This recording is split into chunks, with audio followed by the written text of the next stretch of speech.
Leksjon 1. Økende velstand. Fremveksten av høyteknologiske industrier er fascinerende, er det ikke? Absolutt. På grunn av denne relative velstanden øker befolkningen igjen etter et århundre. Ja, det er interessant å se hvordan teknologiske fremskritt kan øke økonomien. Sikkert.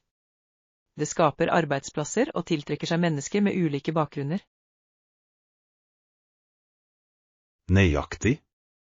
Denne veksten kan føre til et levende, mangfoldig samfunn. Og det oppmuntrer også til innovasjon, noe som er avgjørende for fremgang. Ja. Jeg tror denne trenden vil fortsette å forme vår verden på bemerkelsesverdige måter. Definitivt. Det er en spennende tid å se disse endringene på første hånd. Jeg gleder meg til å se hva fremtiden bringer med disse fremskrittene.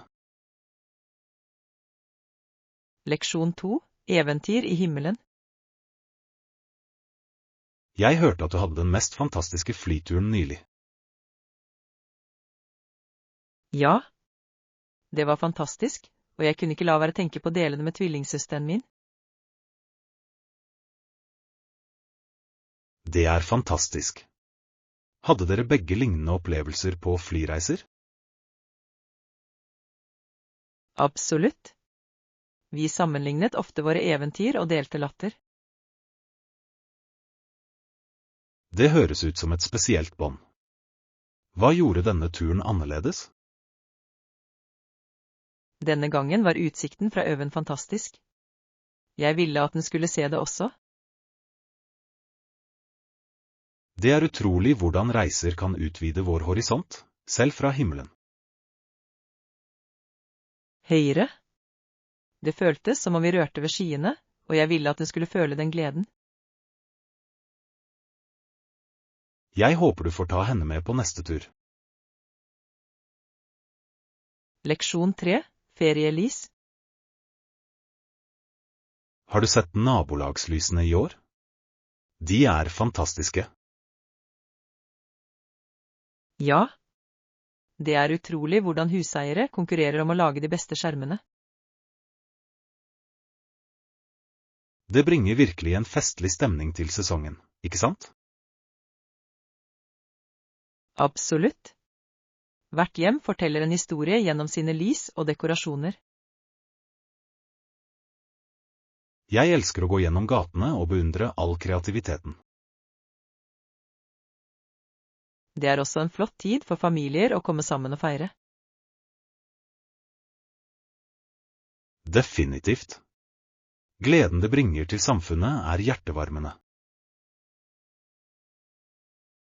Og det er en fantastisk måte å få kontakt med naboer på.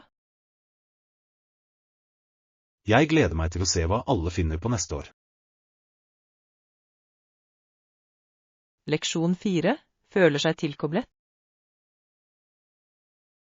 Du vet, noen ganger føler jeg meg knyttet til noe som er større enn meg selv. Jeg forstår den følelsen. Det er som å være en del av et større formål. Nøyaktig. Det er trøstende å vite at vi alle er i dette sammen. Det motiverer meg til å bidra positivt til verden rundt meg. Ja, og det minner oss om at handlingene våre kan utgjøre en forskjell. Hver eneste lille innsats går opp, og skaper en følelse av fellesskap og tilhørighet. Det er en så sterk følelse å vite at vi er en del av noe meningsfullt.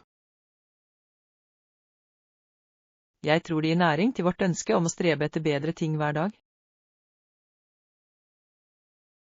Sammen kan vi bidra til å løfte hverandre til nye høyder. Leksjon 5. Flyalternativer. Når du planlegger en reise, foretrekker du direkteflyvninger eller direktefly? Vel, det kommer an på destinasjonen og tiden jeg har. Det gir mening. Direkteflyvninger er ofte mer praktisk. Nøyaktig. Men noen ganger kan mellomflyvninger være et morsomt eventyr. Ekte. Du får utforske nye flyplasser og kanskje til og med byer. Ja. Det er som en minitur på vei til den endelige destinasjonen. Har du en favorittflyplass du har besøkt? Jeg elsket den livlige atmosfæren på Tokyo-flyplassen. Det høres fantastisk ut.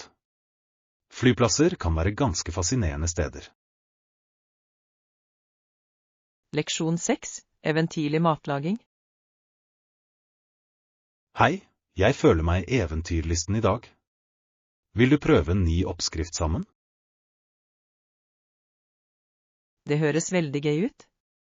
Hva har du i tankene? Hva med å lage en rett fra en annen kultur?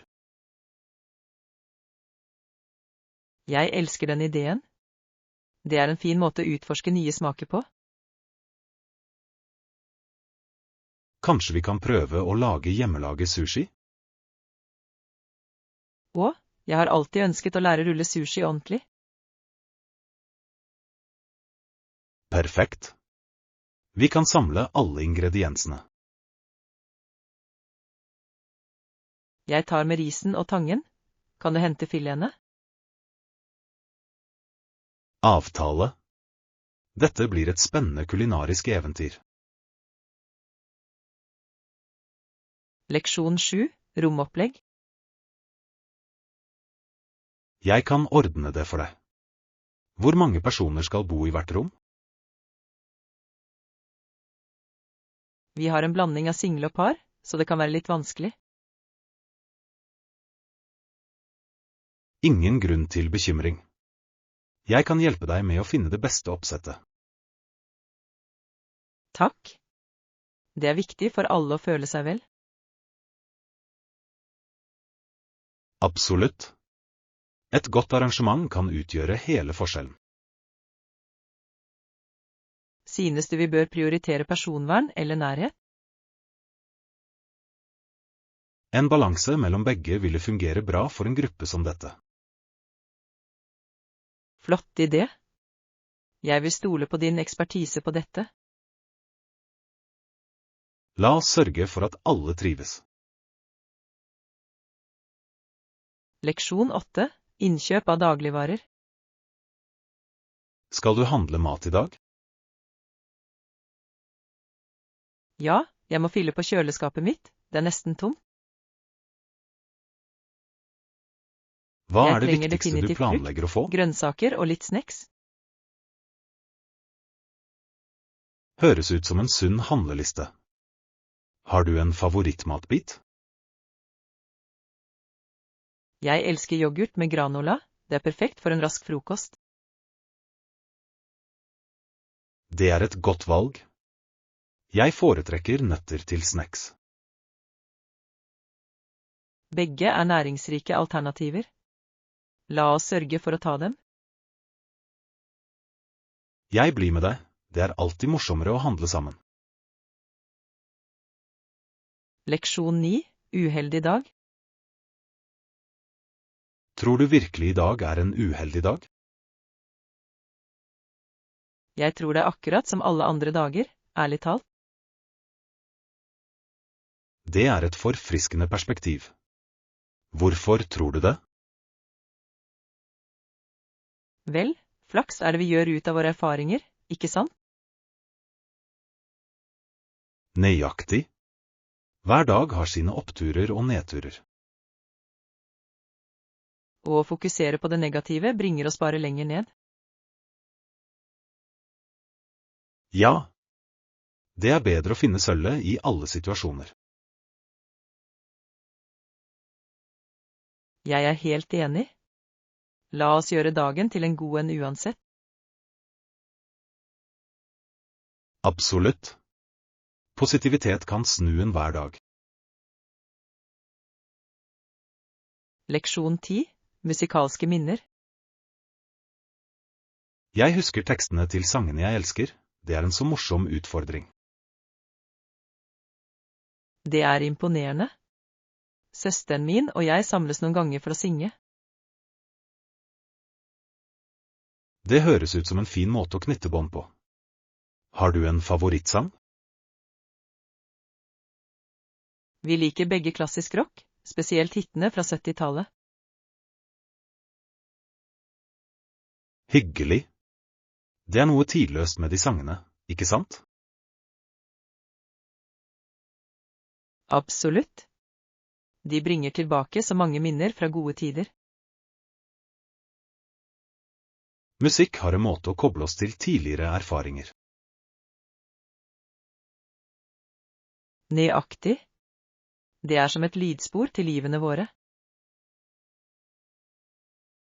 Jeg vil gjerne være med dere begge for å synge med en gang. Leksjon 11, hodepine. Hva ser ut til å være problemet du har opplevd? Jeg har hatt vedvarende hodepine de siste dagene, og det plager meg veldig. Det høres ubehagelig ut. Har du hatt en sjanse til å oppsøke lege om det? Ikke ennå, men jeg tror jeg bør bestille time snart. Det er alltid best å få en profesjonell mening, spesielt med pågående problemer. Jeg er enig, jeg håper bare det ikke er noe alvorlig. Noen ganger kan stress eller mangel på søvn også bidra til hodepine. Ekte? Jeg har vært ganske opptatt i det siste, noe som kan være en faktor. Sørg for å ta vare på deg selv. Hvile er avgjørende for restitusjon. Leksjon 12, god tilnærming. Jeg har tenkt på hva som fungerer for meg når det kommer til å lære nye ting. Det høres interessant ut. Hva har du oppdaget? Jeg har innsett at å dele opp oppgaver i mindre deler virkelig hjelper meg å fokusere bedre. Absolutt, den tilnærmingen gjør at alt føles mindre overveldende, ikke sant? Ja, og jeg opplever også at å sette spesifikke mål holder meg motivert. Nøyaktig. Det handler om å ha en klar retning å følge.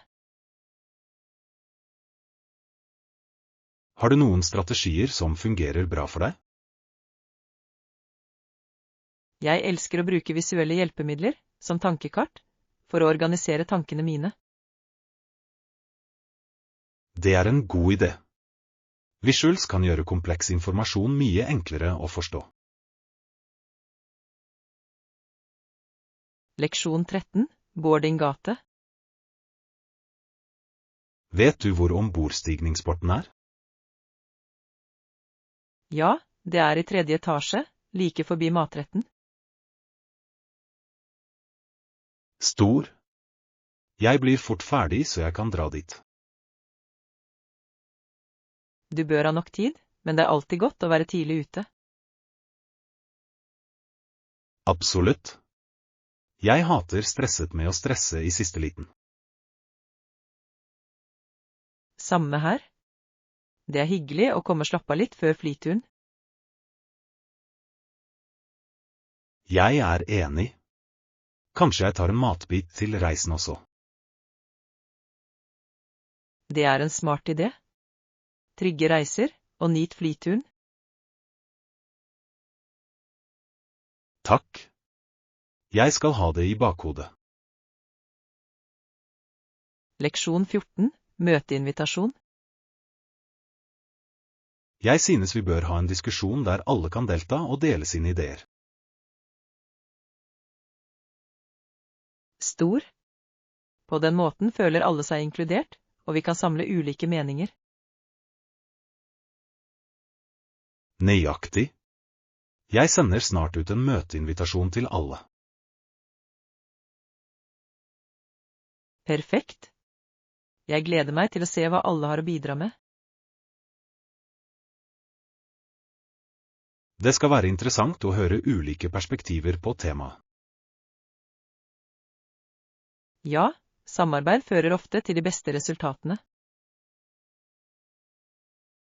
Absolutt.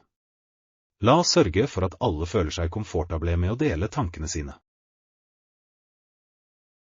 Det er nøkkelen til et produktivt møte. Jeg skal sørge for å sette en innbydende tone for alle. Leksjon 15. Sykehusopphold. Jeg vil ikke være på sykehus over natten, jeg skal hjem senere på dagen. Det er en lettelse. Det er alltid bedre å være i ditt eget rom for å bli frisk. Ja, foreldrene mine kommer og henter meg, noe som blir hyggelig. Det er flott å ha støtte fra familien i tider som dette. Definitivt. De vil sørge for at jeg trives hjemme. Tror du at du trenger spesiell omsorg når du er tilbake? Bare litt hvile og kanskje et par måltider tilberedt for meg. Det høres overkommelig ut. Du er på bena igjen på kort tid. Jeg håper det. Jeg setter pris på din bekymring. Leksjon 16. Budsjettering. Holder du budsjettet for den kommende turen? Ja, jeg har spart en stund nå, så jeg burde kunne dekke alt. Det er utmerket. Planlegging fremover lønner seg virkelig. Absolutt. Det lar meg nyte turen uten økonomisk stress. Har du noen spesifikke aktiviteter i tankene som du ser frem til? Ja, jeg vil utforske lokale attraksjoner og prøve ny mat. Det høres spennende ut. Å lage minner er verdt hver krone. Nøyaktig. Jeg tror opplevelser er mer verdifulle enn materielle ting. Godt sagt. Å nyte livet til det fulle er hva det handler om. Leksjon 17. Sunne valg. Jeg prøver å opprettholde en sunn livsstil, og det har vært en reise. Det er flott. Hva med å dele det som har fungert for deg? Sikker? Jeg har fokusert på balanserte måltider og regelmessig trening. Det høres ut som en solid plan. Jeg har slitt med konsistens. Det kan være tøft, men det å sette seg små mål hjelper meg å holde meg motivert. Jeg liker den ideen. Kanskje jeg burde prøve å sette meg noen oppnåelige mål? Absolutt. Selv små seire kan føre til større endringer. Takk for oppmuntringen. Jeg skal definitivt prøve det. Vi kan støtte hverandre underveis. Teamarbeid er nøkkelen. Leksjon 18. Gruppedynamikk. I individualistiske kulturer blir folk vanligvis med i eller forlater grupper når det er i deres interesse. Ja, det er en interessant observasjon om sosial dynamikk. Det viser et fokus på personlige mål i stedet for gruppelojalitet. Nøyaktig. Det er fascinerende hvordan kultur former våre relasjoner og interaksjoner. Ulike kulturer prioriterer fellesskap og individualitet på ulike måter. Det er sant. Å forstå disse forskjellene er avgjørende for effektiv kommunikasjon. Det hjelper oss å navigere i sosiale situasjoner mer gjennomtenkt. Og det fremmer respekt for ulike perspektiver og verdier. La oss fortsette å utforske denne kulturelle innsikten sammen. Leksjon 19. Historiefortelling på tvers av generasjoner. Hvis jeg var 100 og jeg hadde barnebarn og oldebarn, ville jeg fortalt dem historier om mine eventyr. Det høres fantastisk ut. Å dele erfaringer kan virkelig berike familiebånd. Nøyaktig. Jeg vil gjerne gi videre leksjonene jeg har lært gjennom årene. Disse historiene kan inspirere dem til å utforske verden selv. Ja. Hver reise har formet hvem jeg er, og jeg vil at de skal forstå det. Det er en så vakker måte å koble generasjoner på å holde tradisjoner i hevd. Jeg ser for meg at øynene deres vil lyse opp av nysgjerrighet mens jeg deler historiene mine.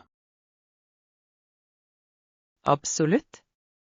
De ville sette pris på disse øyeblikkene og glede seg til sine egne eventyr. Det handler om å skape en arv av utforskning og kjærlighet til livet. Leksjon 20. Feiring av prestasjoner. Det er utrolig hvor hardt arbeid virkelig lønner seg, synes du ikke? Absolutt. Jeg føler at vi burde feire prestasjonene våre oftere. Jeg er enig. Hver milepæl fortjener anerkjennelse. Hva synes du vi bør gjøre? Hva med en liten samling med venner? Å dele suksessen vår gjør den enda søtere.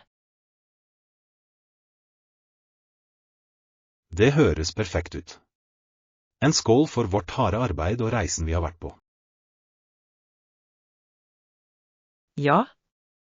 Det er viktig å anerkjenne innsatsen vi legger ned underveis. Og la oss ikke glemme å planlegge noen morsomme aktiviteter for feiringen. Definitivt. Vi kan ha spill eller til og med dele historier fra reisen vår.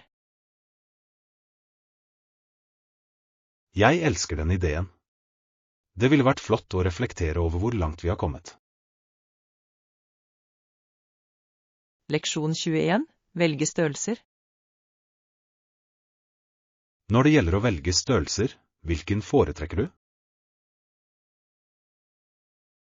Jeg synes den mellomstore størrelsen burde fungere bra for de fleste anledninger. Det høres fornuftig ut. Det er tross alt ofte det mest allsidige valget. Nøyaktig. I tillegg kan den passe et bredere spekter av mennesker komfortabelt. Høyre. Har du lagt merke til hvordan noen merker varierer i størrelse? Ja, det kan være ganske forvirrende. Et medium er ikke alltid det samme på tvers av merker.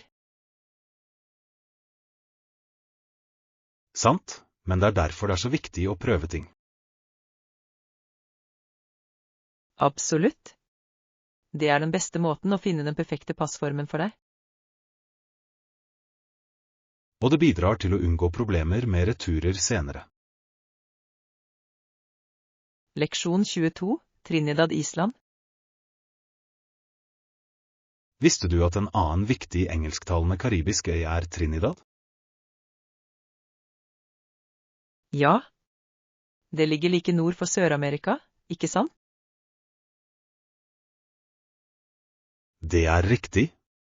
Den har en så rik kultur og historie. Jeg har hørt festivalene der er levende og fulle av liv. Sikkert.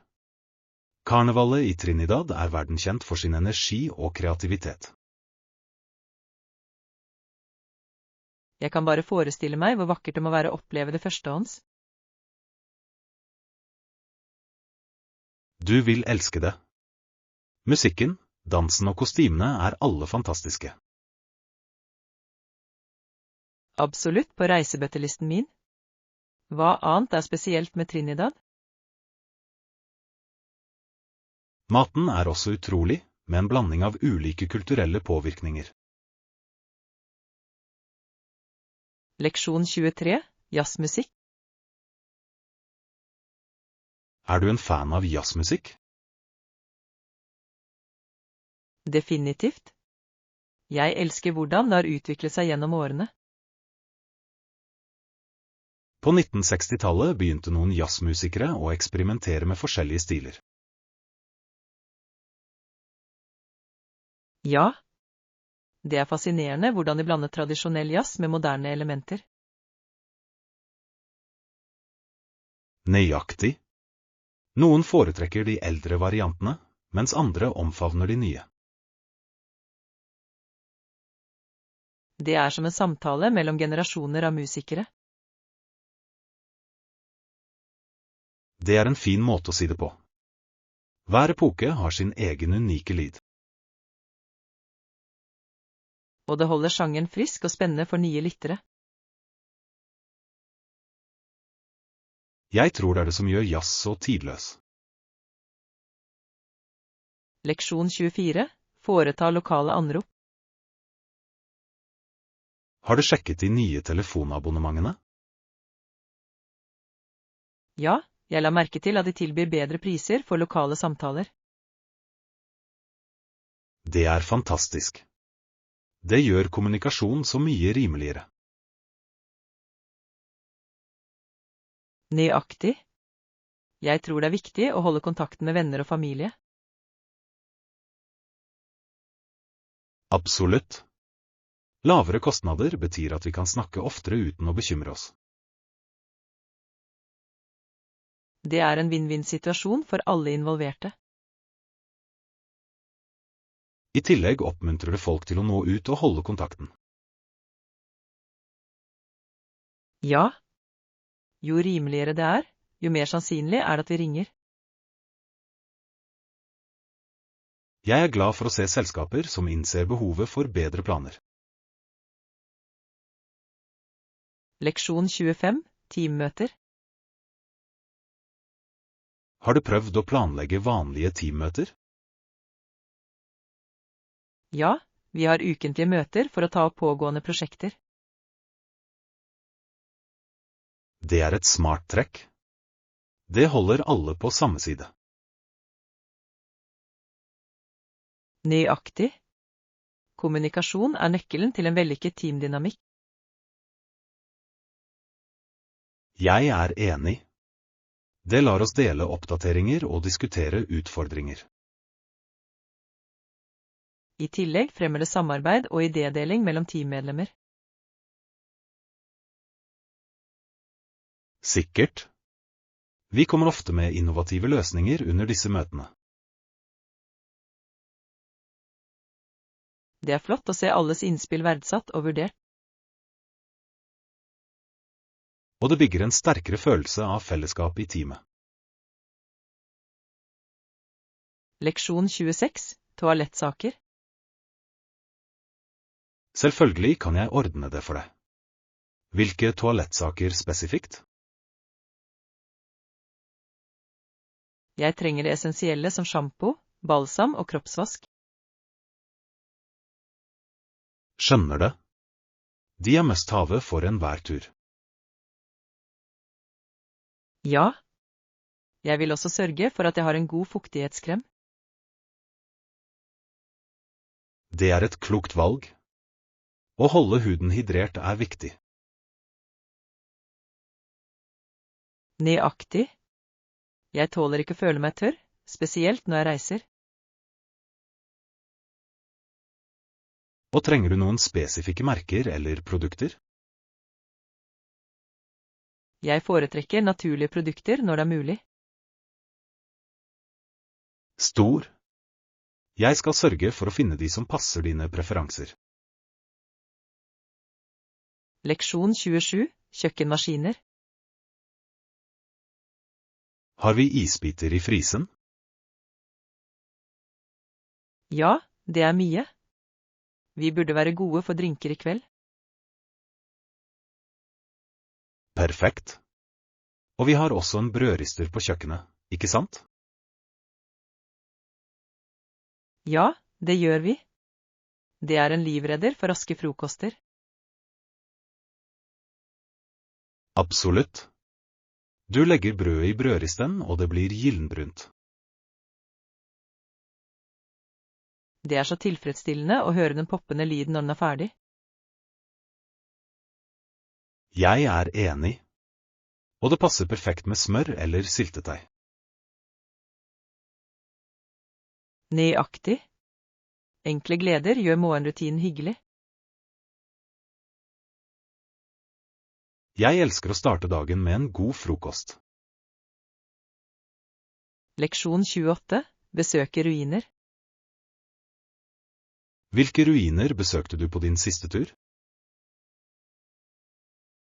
Jeg besøkte den gamle byen Teotihuacan nær Mexico City. Det høres fantastisk ut. Jeg har hørt at det er en fantastisk side. Det er det virkelig. Pyramidene er så imponerende og gjennomsyret av historie. Jeg kan bare forestille meg hvor fryktinngytende det må være å stå foran dem.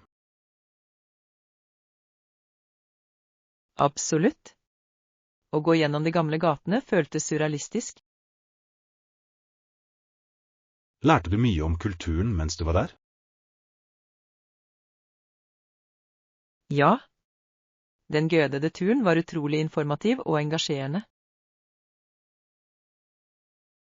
Det er flott. Det er alltid hyggelig å fordype seg i lokalhistorien. Leksjon 29. Romantiske reisemål. Nygifte par begynte å komme til Niagara Falls da det fortsatt var et tilbaketrukket, fredelig og romantisk sted. Det høres fortryllende ut. Det må ha føltes som en skjult perle den gang. Nøyaktig. Den naturlige skjønnheten ville ha skapt et perfekt bakteppe for kjærlighet. Jeg kan forestille meg roen i fossen som bidrar til romantikken. Det er utrolig hvordan visse steder kan fremkalle sterke følelser og minner. Ja, og Niagara Falls har blitt et så populært reisemål siden en gang. Det er fascinerende å tenke på hvordan den har utviklet seg mens den fortsatt har beholdt sin sjarm. Par i dag søker fortsatt etter den magien, som taler til dens tidløse appell. Øyeblikk som tilbringes der må vernes hele livet, akkurat som kjærlighetshistoriene de skaper. Leksjon 30. Nyte aktiviteter. Jeg liker veldig godt å svømme, det er så forfriskende, synes du ikke? Jeg er enig. Det er en fin måte å kjøle seg ned og holde seg i form. Nøyaktig. Dessuten føles det befriende å være i vannet. Ja, og det er en fantastisk helkroppstrening også. Jeg elsker hvordan det slapper av tankene mine mens jeg trener kroppen min. Jeg også. Det er den perfekte balansen mellom moro og fitness. Har du prøvd å løpe også? Jeg liker også å løpe. Det er en annen type frihet. Sikkert. Den friske luften og naturen gjør det hyggelig. Leksjon 31. Levende preferanser. Hva slags nabolag foretrekker du å bo i? Jeg vil gjerne bo i nærheten av en park og i gangavstand fra butikker. Det høres ideelt ut. Parker gir en så fin flukt fra bylivet. Ja, de er perfekte for rolige gåturer og piknik. Og nærhet til butikker gjør daglige gjøremål så mye enklere. Nøyaktig. Det gir mye bekvemmelighet til hverdagen. Har du et spesifikt område i tankene? Jeg tenker et sted med en vennlig fellesskapsstemning. Det er et godt valg. Et hyggelig fellesskap kan utgjøre en stor forskjell. Leksjon 32, forberedelse til en fottur. Hva synes du vi bør ta med på turen? Notert. Jeg skal samle alt det viktigste for en minneverdig fottur. Stor. Det er viktig å være godt forberedt på eventyret. Ja, jeg skal lage en liste over alt vi trenger. Det høres smart ut. Vann, snacks og et førstehjelpsutstyr er must-haves. Absolutt. Jeg vil også pakke lag i tilfelle været endrer seg. God idé. Det er alltid bedre å være overforberedt enn underforberedt. Og ikke glem et kart eller en turapp for navigering. Høyre. Vi vil sørge for at vi holder oss på rett spor. Leksjon 33, vinne på spill. Tror du virkelig at du kan vinne denne gangen? Ikke undervurder meg. Jeg tar igjen raskt. Jeg liker selvtilliten din. Det gjør spillet mer spennende. Vi burde spille flere brettspill som dette, det er alltid kjempegøy. Absolutt. De får frem konkurranseånden i oss. Dessuten er det en fin måte å tilbringe kvalitetstid sammen på. Jeg er enig. Hvert spill føles som et lite eventyr i seg selv. Og jeg elsker hvordan vi kan lære nye strategier hver gang vi spiller. Sikkert. La oss gjøre dette til en vanlig tradisjon. Leksjon 34, å ta toget. Når skal vi rekke toget i morgen? Vi kan ta den tidlige morgenen, det høres praktisk ut. Det fungerer for meg. Det vil gi oss mer tid på destinasjonen. Nøyaktig. I tillegg er morgentogene vanligvis mindre overfylte. Vet du hva slags tog det er? Jeg tror det er et ekspresstog, så vi kommer raskere dit. Perfekt. Jeg elsker komforten med ekspresstog. Jeg også. Det gjør det mye morsommere å reise. La oss sørge for å komme tidlig for å få gode plasser. Leksjon 35, tips for fotturer. Er det noen andre tips jeg bør huske på for turen vår? Ja. Husk å pakke komfortable sko for å gå. Det er viktig. Blemmer kan ødelegge en flott dag utendørs. Nøyaktig. Godt fottøy gjør en stor forskjell. Hva annet bør vi vurdere? Det er også lurt å ta med solkrem og en lue for solbeskyttelse. Flott poeng. Å holde seg trygg i solen er veldig viktig. Og ikke glem snacks for energi underveis. Høyre. Vi må holde energien oppe under turen.